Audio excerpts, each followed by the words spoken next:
isagoo abuuray arsaaqay ambiyo saxa iyo khaladka kala tuso u soo diray ayuu haddana u sheegayaa in aanu ciqaabkooda waxba ka falaynin. axkaamta iyo diinta uu u soo dejiyena aanay culays ahayn ee ay daahiraad dembiyadooda loogu dhaafayo tahay. alle isagoo arrintan ka hadlaya ayuu yidhi maa yuriidu allaahu liyajcala calaykum min xaraj. alle ma doonayo inuu culays idin saaro ee waxa uu doonayaa inuu dunuubtiinna idinka daahiriyo, galladiisana uu idinku taam yeelo oo idinku dhammaystiro.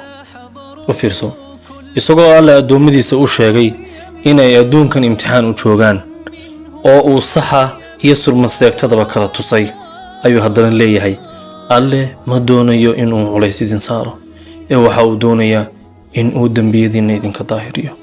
saaxiib, diinta alle ma aha culays ee waa inaga danteenna, waa deganaanteenna iyo dejinteenna.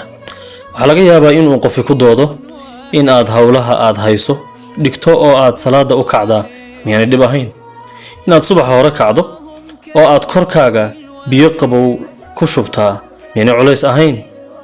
qofkaas waxaaynu doodiisa kaga jawaabaynaa laba qodob. qodob koobaad, horta wax culays la'aan ah oo abaalmarin lagu helo ma jiro. waxaan culays lahayn oo abaalmarin lagu helaa ma jiro. culays yar naftu way dareemaysaa markii ay cibaadada gudanayso, sawaa culays abaalkiisu janno waarta, raalli ahaanshiyo alle iyo araggiisa lagu helayo. waxaanu leenahay maxaa ku tusay culayska yar ee jannada lagu helayo ee ku tusi waayey culayska aad kala kulanto arrimahaaga adduunka ee waxbarasho, shaqo, guur, reer, ubad iyo barbaarintoodba leh. qodobka labaad ee lagu jawaabaya waxa weeye ma jiro culays uu alle inagu waajibiyey oo aanay nafteennu karaynin. wax kasta oo uu alle inagu waajibiyey iyo imtixaan kasta oo uu inaga qaadayo asal waxa uu ah in aynu karayno oo aynu awoodayno. isaga ayaana ilaahay subxaanahu wa tacaala sidaas qur-aanka kariimka ku tilmaamay.